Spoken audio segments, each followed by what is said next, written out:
Hello दोस्तों, बहुत बहुत स्वागत है आप सभी का। Welcome to electronic study YouTube channel. आप सभी को नमस्कार, अभिनंदन है, स्वागत है आप सभी का। उत्तर प्रदेश प्राथमिक शिक्षक भर्ती की बात करें तो उसमें आपको जो सब्जेक्ट कंटेंट की बात करें, कितने कुछ आपके सिलेबस में कितने सब्जेक्ट दिए हुए हैं, तो आपको लगभग 14 विषय जो है वो देखने को मिलेंगे। और ऐसे में ये हमारी पहली क्लास है, फर्स्ट क्लास है। और आज से हम विज्ञान को, आपका जो सिलेबस में आपके दिया हुआ है, आपके कंटेंट में दिया हुआ है, उसी के हिसाब से विज्ञान को पढ़ना यहाँ पर हम शुरू करेंगे। बहुत अच्छे से इस चीज़ को ध्यान रखिएगा कि जितनी भी चीज़ें आपके साइंस में दी हुई हैं, उनको एक-एक करके हम यहाँ पर लेकर के बात करेंगे। डेली पूरी कोशिश रहेगी कि सुबह 7 बजे आपको ये क्लास दी जाए और आसानी से, जिससे कि आप अपना सिलेबस जो है वो कंप्लीट कर सकें। जितने भी आपके सब्जेक्ट होंगे, सभी की थ्योरी क्लासेस जो है यहाँ पर आपको देखने को मिलेंगी। यहाँ पर ये जो आप इस समय अपने स्क्रीन पर देख पा रहे हो, ये है सिलेबस। ऐसे में अगर हम लैंग्वेज या भाषा की बात करें, तो भाषा में आपको हिंदी है, अंग्रेजी है, संस्कृत है, इन तीनों के क्वेश्चंस आपको ऐसे में करने होंगे और यहाँ पर ये 40 मार्क्स का आपका पूछा जाता है। वहीं हमारा जो विज्ञान है, जिसको हम लेकर के आज बात करने वाले हैं, पढ़ने वाले हैं, हमारी पहली क्लास है। तो इसमें क्या कुछ सिलेबस में आपके मेंशन किया हुआ है, जरा इस पर भी गौर कर लेते हैं। दिया है आपका दैनिक जीवन में विज्ञान। सबसे पहला टॉपिक होगा कि डेली लाइफ में हम साइंस को कैसे यूज में लेकर के आते हैं। फिर हम पढ़ेंगे मोशन को लेकर के, गति क्या है, बल यानी फोर्स, ऊर्जा एनर्जी क्या होती है। ऐसे में ये सारे जो चीजें इस समय हम देख रहे हैं, ये सब फिजिक्स का कंटेंट है, आपका भौतिक विज्ञान का है। डिस्टेंस को लेकर के बात करें, दूरी क्या है, प्रकाश हो गया, लाइट, ध्वनि की बात करें, यहां तक आपका फिजिक्स आपको देखने को मिलेगा। उसके बाद यहाँ पर जो अगला आपका कंटेंट दिया हुआ है, आपके सिलेबस में जो टॉपिक दिया हुआ है वो है जीवों की दुनिया। यहाँ से बायोलॉजी की चीजें जो है वो शुरू हो जाती हैं। मानव शरीर, ह्यूमन बॉडी को लेकर के बात करेंगे। स्वास्थ्य दिया हुआ है, स्वच्छता की यहाँ पर इन्होंने बात की हुई है।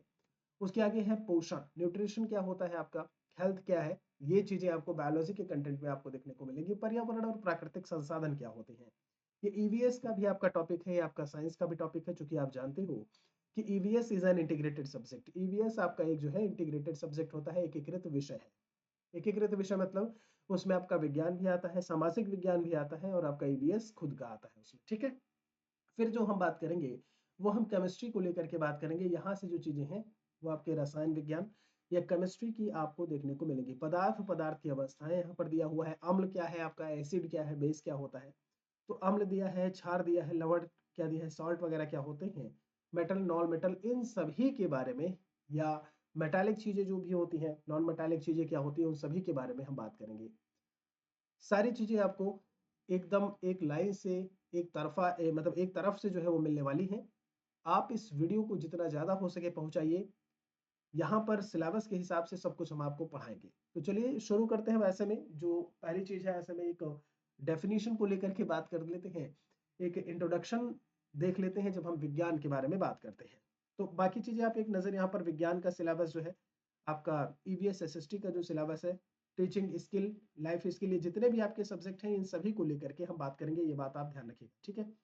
आपका बाल मनोविज्ञान जो सीडीपी में चीजें दी हुई हैं, चाहे वो आपका जीके जीएस की बात हो, जीके जीएस की क्लासेस भी आपको रेगुलर मिलनी शुरू हो जाएंगी।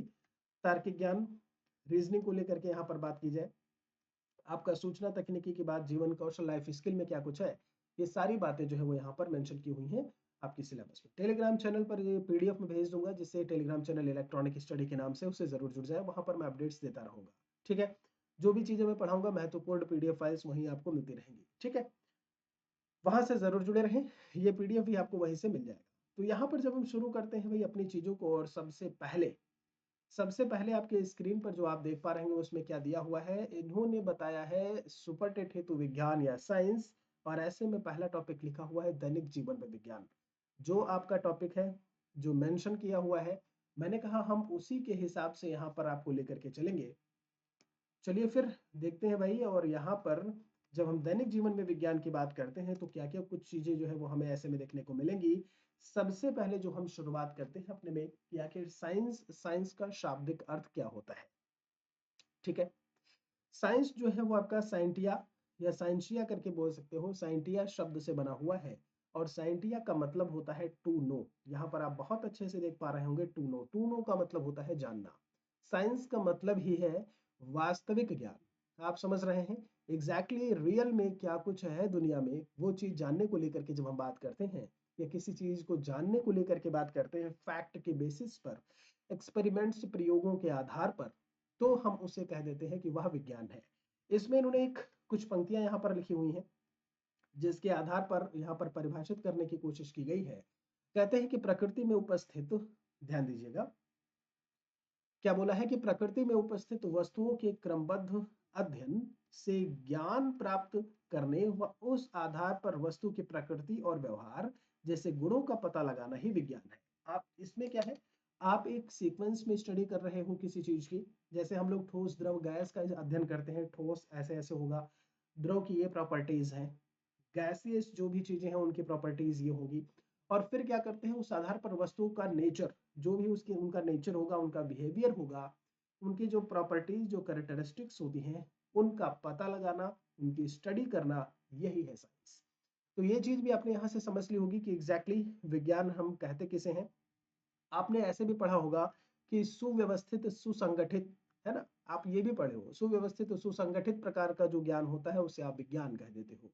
जो आपका वेल अरेंज्ड हो, ऐसे में वेल अरेंज्ड हो, सुसंगठित, वेल ऑर्गेनाइज्ड हो, उसे आप विज्ञान कह देते हो। यहाँ पर थोड़ा सा हम आगे चलेंगे। एक चीज बहुत अच्छे से याद रखिएगा, हम बीच बीच में एमसीक्यूज क्वेश्चंस भी करवाते रहेंगे प्रीवियस ईयर पेपर के आधार पर, जैसे आपके सवाल में पूछे गए हैं। आपका चाहे वो 69,000 भर्ती का हो, चाहे 68,500 का हो, उसके आधार पर हम क्वेश्चंस भी यहाँ पर करवाते रहेंगे, वो भी आपको मिलते रहेंगे। ठीक है, यूपी टेट की क्लासेस भी जल्दी ही टाइमिंग्स के साथ में आपको बताती जाएंगी। यहाँ पर कुछ परिभाषाएं दी हुई हैं, कुछ डेफिनेशंस के बारे में बोला है, जिसमें माफी चाहेंगे कोनांट महोदय क्या कुछ कहते हैं। इन्होंने कहा विज्ञान अंतः संबंधित संप्रत्ययों, अंतः संबंधित मतलब ऐसे कॉन्सेप्ट्स जो इंटर रिलेटेड हो, इंटर रिलेट करते हो एक दूसरे से, एवं संप्रत्यात्मक योजनाओं की श्रृंखला है जो प्रेक्षण और प्रयोगों के फलतः विकसित हुई। प्रेक्षण आप इंस्पेक्शन करते हो, प्रयोग एक्सपेरिमेंट, इनके बाद एक ऐसा कॉन्सेप्ट निकल करके आता है, ये प्रयोगों या प्रेक्षण के बाद जो कॉन्सेप्ट हमें देखने को मिलता है उसको कोनांट महोदय ने कह दिया कि वो विज्ञान है। यहाँ पर कार्ल पॉपर महोदय क्या कुछ बोलते हैं कि विज्ञान निरंतर क्रांतिकारी परिवर्तन की स्थिति है, मतलब ये आपका एक चेंज होता है, जैसे क्रांतिकारी जो क्रांतियां हुई हैं उसके आधार पर भाई क्रांति हुई, कुछ एक नया चीज हमें देखने को मिला ऐसे में। और वैज्ञानिक सिद्धांत सिद्धांत तब तक वैज्ञानिक नहीं होते हैं जब तक उन्हें आगामी अनुभव तथा प्रमाण द्वारा परिवर्तित, जी हाँ, आपका इन्होंने ये कहा है कि जब तक प्रमाण द्वारा प्रमाणित कोई चीज ऐसे में सामने नहीं आती, तब तक जो पहले से मान्यताएं हैं वो चीजें ऐसे में मानी जाती है। आप प्रमाण द्वारा कोई चीज प्रमाणित हुई है तभी आप उसे विज्ञान कह देते हो, प्रयोगों के आधार पर, प्रेक्षण के आधार पर। डैम्पियर महोदय क्या कुछ बोलते हैं, उनके बारे में भी बात कर लेते हैं। विज्ञान प्राकृतिक विषय का व्यवस्थित ज्ञान व धारणाओं के मध्य संबंधों का तार्किक अध्ययन है, जिसमें ये विषय व्यक्त होते हैं, जिसमें सब्जेक्ट्स जो है वो हमें, या सब्जेक्ट मैटर की चीजें जो है वो हमें देखने को मिलती हैं। आइंस्टाइन ने क्या कुछ बोला हुआ है, या आइंस्टीन करके बोल देते हो आप इन्हें। कहते हैं कि हमारी ज्ञान अनुभूतियों की अस्त व्यस्त विभिन्नता को एक तर्कपूर्ण विचार प्रणाली निर्मित करने का प्रयास जो है वो क्या कहलाता है, विज्ञान कहलाता है। कि चीजें क्या होंगी, पृथ्वी सूर्य का चक्कर लगाता है या सूर्य पृथ्वी का चक्कर लगाता है नहीं। आखिर ग्रह क्या होते हैं, ग्रह कितने हैं, ग्रह बहुत सारे हैं, 9 ग्रह होते हैं क्या, जो आज भी 9 ग्रह चल रहा है, लेकिन एग्जैक्टली आप 8 ग्रहों के बारे में बात करते हो, है नहीं। आप एग्जैक्टली आप 8 ग्रहों के बारे में बात करते हो, मरकरी है, वीनस है, अर्थ है, मार्स है, जुपिटर है, सैटर्न, यूरेनस, नेपच्यून करके, आप समझ रहे कि नहीं, आप इनके बारे में बात करते हो। तो आखिर उनको हम जो अस्त व्यस्त हैं चीजें, उनको अगर तर्कपूर्ण ढंग से एक साथ हम लेकर के आए, या उनको जो निर्मित करेंगे ऐसे में, या जो एक वेल अरेंज्ड चीज देखने को मिलती है, उसे हम विज्ञान कहते हैं। ये कहना है आइंस्टीन का। दोस्तों अगला जो यहाँ पर पॉइंट दिया हुआ है, सब टॉपिक, वो है आपका ब्रांचेस ऑफ साइंस। साइंस की ब्रांचेस क्या कुछ हैं, तो आपको भौतिक विज्ञान देखने को मिलेगा, आपको जीव विज्ञान बायोलॉजी, और आपको रसायन विज्ञान यानी कि केमिस्ट्री देखने को मिलेगा। फिजिक्स, बायोलॉजी और केमिस्ट्री, यही 3 चीजें जो है वो आपको देखने को मिलने वाली हैं। इन्हीं के आधार पर सिलेबस में आपकी चीजें जो है, आपके टॉपिक्स जो है वो उन्होंने दिए हुए हैं, बताए हुए हैं। यहाँ पर कुछ इसके अदर टाइप्स भी देखने को मिलते हैं। इन्होंने जैसे दिया है प्राकृतिक, सामान्य बोला हुआ है, सामाजिक बोला हुआ है, भूगर्भ बोला हुआ है, खगोलीय बोला हुआ है, कि ये और अन्य प्रकार हैं। जब हम बात करते हैं किसको लेकर के, विज्ञान के अन्य प्रकार, आप समझ रहे हैं, नेचुरल साइंस भी होता है, जनरल साइंस, आप देखते हैं ना, कहते हैं इस पेपर में क्या पूछा गया, जनरल साइंस के क्वेश्चंस पूछे गए। सोशल साइंस आप पढ़ते हो, सामाजिक विज्ञान करके भूगर्भ है आपका, ठीक है, ओके। फिर आपका एक जो खगोलीय विज्ञान है, जो एस्ट्रोनॉट वगैरह की जब आप बात करते हैं ऐसे में, फिर बात आती है आखिर विज्ञान की कार्य पद्धति। ये जो स्कोप की बात है या इसकी वर्किंग्स को लेकर के बात करें, तो ये काम कैसे करता है। इन्होंने बताया हुआ है कि कोई भी प्रॉब्लम है, प्रॉब्लम ये है कि अंधेरा है, बल्ब का आविष्कार नहीं हुआ है, थॉमस अल्वा एडिसन है कहाँ। प्रॉब्लम ये है कि अंधेरा, आप समझ रहे हैं कि नहीं। प्रॉब्लम ये है कि हम अगर कितनी तेजी से ऊपर फेंके जाए कि हम आपके इस गुरुत्वाकर्षण क्षेत्र से बाहर हो जाए कि पृथ्वी पर फिर से वापस ना आए, जब इसे आप इसको एस्केप वेलोसिटी या फिर पलायन वेग के नाम से जिसे आप जानते हो। यहाँ पर प्रॉब्लम ये है ऐसे में, और इस प्रॉब्लम को हम कैसे सॉल्व करेंगे। तो जो भी चीज हम इसके बारे में सोच रहे होते हैं, एक तर्कपूर्ण सुझाव, एक रीजनेबल तरीके से किसी भी चीज को लेकर के बात करना, उसे हम लोग हाइपोथेसिस के नाम से जानते हैं। उसे हम लोग क्या बोल देते हैं कि वो होती है परिकल्पना। आप समझ रहे हैं इस चीज को, उसको हमने परिकल्पना बोल दिया।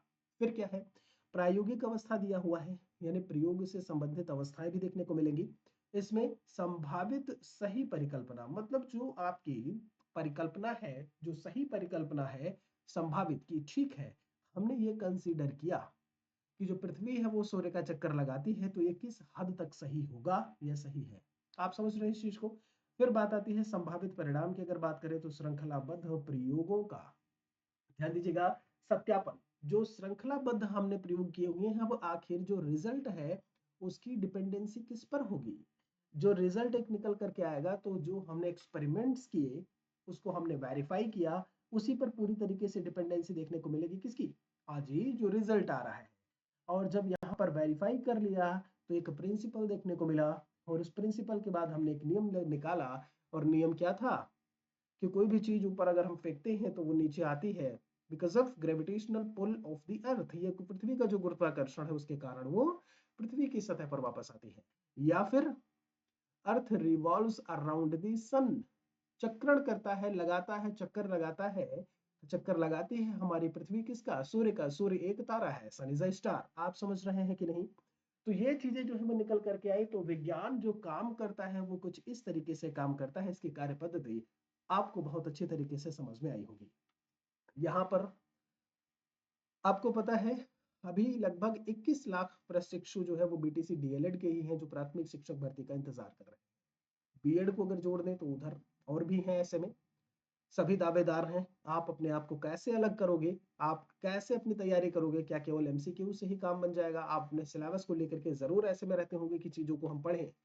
तो जी हाँ, बिल्कुल से कोई भी पार्ट स्किप करने की कोशिश ना करिएगा, अगर आप चाहते हैं वास्तव में एक भावी शिक्षक या शिक्षिका जो आप हैं, और वास्तव में एक शिक्षिका या शिक्षक बनना। तो ठीक है, रेगुलर जो भी चीजें हैं बने रहिए, वीडियोस को रेगुलर देखिए, ऐसे में औरों तक भी पहुंचाने की पूरी कोशिश करिए। यहाँ पे फिर बात आती है कि आखिर दैनिक जीवन में विज्ञान का प्रभाव क्या कुछ होता है।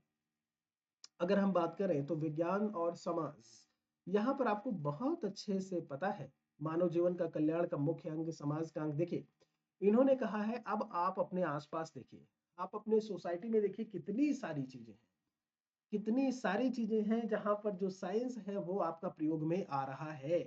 आप हर एक जगह देखेंगे वहां पर आपको साइंस जो है वो देखने को मिलेगा। चाहे आप माइनिंग के एरिया को लेकर के बात करें, चाहे आप कंस्ट्रक्शन के एरिया को लेकर के बात करें, चाहे आप आईटी की इंडस्ट्री को लेकर के बात करें, चाहे आप किसी एग्रीकल्चर एरिया को लेकर के बात करें, वहां देखिए, कहते हैं ना, विज्ञान ने कितनी तकनीकी कर ली है सॉरी, कितना तकनीकी में कितनी उन्नति कर ली है। तो वो चीजें आपको सब जगह ऐसे में जो है वो क्या है, देखने को मिलने वाली है। फिर बात आती है, ऐसे में हमारा एक जो पहला टॉपिक इन्होंने मेंशन किया हुआ है फिजिक्स से, वो है गति। गति यानी कि एग्जैक्टली व्हाट इज मोशन, ये मोशन क्या है, ये गति क्या होती है। ठीक है, जो समझदार है वो चीजों का नोट्स जो है ऐसे में तैयार कर रहे होंगे। इन्हीं की हार्ड कॉपीज जो है वो हम प्रोवाइड कराते हैं, पेड हार्ड कॉपीज होती हैं। आप समझ रहे हैं कि नहीं। ठीक है, जब हम बात करते हैं समय के साथ ही किसी वस्तु की स्थिति में परिवर्तन ही गति है। देखिए, समय के साथ किसी वस्तु की स्थिति, कोई भी पोजीशन है, मैं इस समय यहाँ सामने बैठा हूँ, अगर ये जो मेरी चेयर है, जो कुर्सी हट करके थोड़ी बगल में चली जाती है, तो आप इसे कहेंगे कि मोशन हुआ है, क्योंकि ये वस्तु जो है, ये जो कुर्सी है, उसकी स्थिति यानी कि लोकेशन उसका जो एक था, वो लोकेशन चेंज हो चुका है। कहते हैं किसी भी वस्तु का समय के सापेक्ष, ध्यान दे रखिएगा, रिलेटिव किसके है ये, टाइम के, अपना स्थान छोड़ करके दूसरे स्थान पर चले जाना। मतलब यहाँ पर ये भी देखा जा रहा है कि यहाँ से वहां हम गए तो कितना टाइम लगा, समझ रहे हैं। तो यहाँ पर चले जाना ही क्या है, उसे हम गति कहते हैं। और गति कई तरीके से चीजें देखने को मिलेंगी, गति हमें कहाँ कहाँ देखने को मिलेगी, अब हम उसके बारे में बात करेंगे। तो गति का है भैया, ये देखो यहाँ पर इन्होंने चाल बताया हुआ है, जिसे हम लोग क्या बोल देते हैं, इसे हम लोग स्पीड करके बोल देते हैं, ठीक है। यहाँ पर वेलोसिटी, वेग में भी हमें गति मिलेगा, विस्थापन डिस्प्लेसमेंट में भी हमें गति देखने को मिलेगी, और एक्सीलरेशन जो होता है, मतलब मैं बाइलिंगुअल बताता चल रहा हूँ, जिन्हें इंग्लिश में जानना है वो इंग्लिश में चीजों को मेंशन कर सकते हैं। इन सभी में आपको मोशन देखने को मिलेगा ही मिलेगा, ठीक है। फिर बात आती है आखिर गति के प्रकार में, रेखीय रैखिक गति या रेखीय गति क्या होती है, जिसे हम लीनियर मोशन कह देते हैं, ठीक। बात कर लेते हैं, सीधा सीधा सवाल इस पे पूछा जाता है, एमसीक्यूज भी हम आपको कराएंगे, बाकी क्वेश्चंस भी हम आपको बताते चलेंगे। किसी वस्तु का सीधी या वक्र, वक्र का मतलब ही होता है, मतलब आप सीधे उसमें चल रहे हैं या कर्व्ड पाथ में चल रहे हैं, ठीक है। सीधे को अगर कहीं कहीं लिखा हुआ है तो रेजु भी लिखा होगा, रेजु लाइन, ठीक है।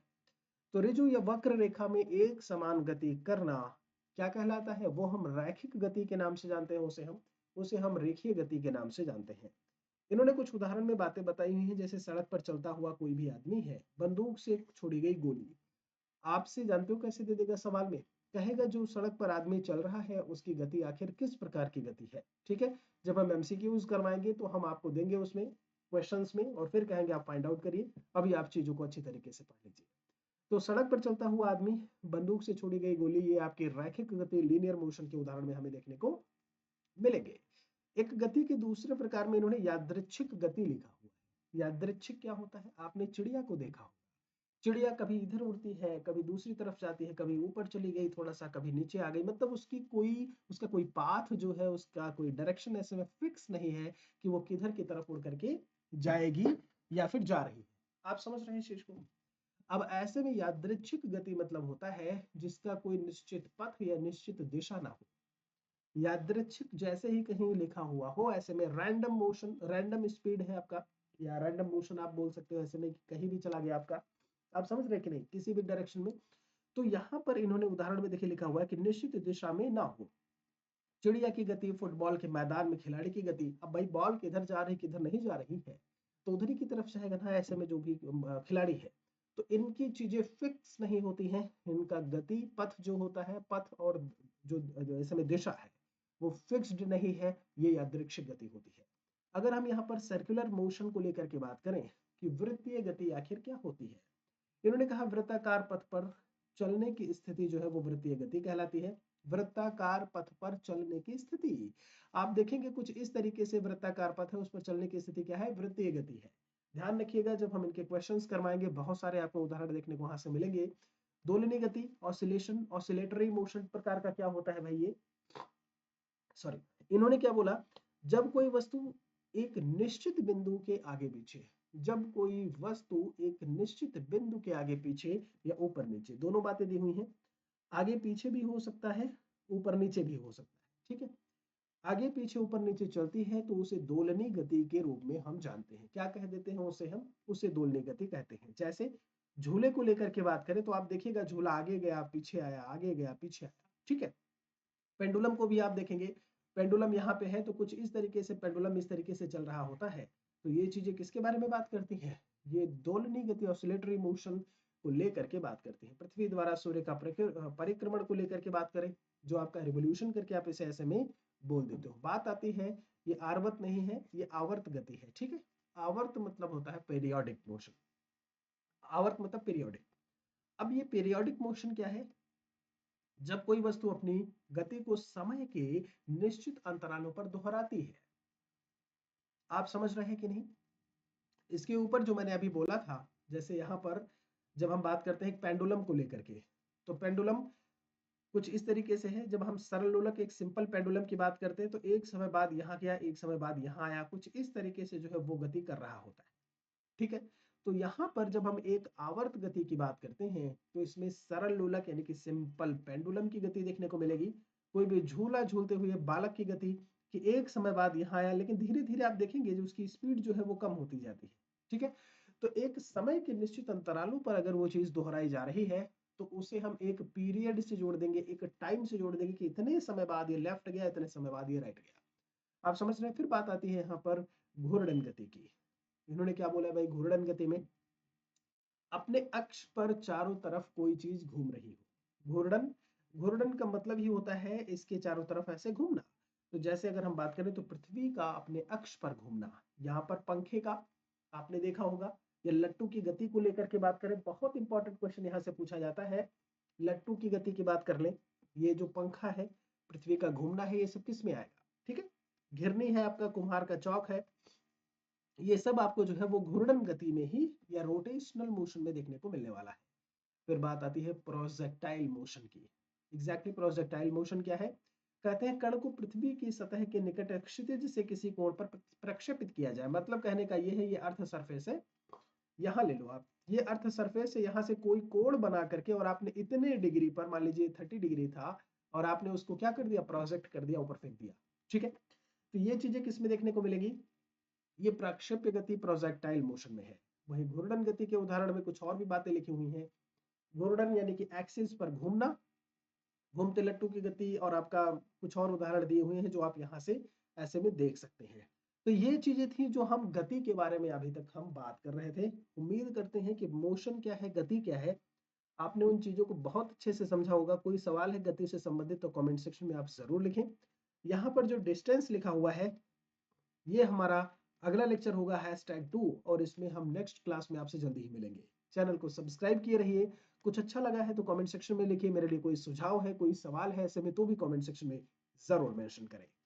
जल्दी मिलेंगे आपसे एक और क्लास में। बहुत बहुत शुक्रिया आप सभी का, तब तक के लिए थैंक यू।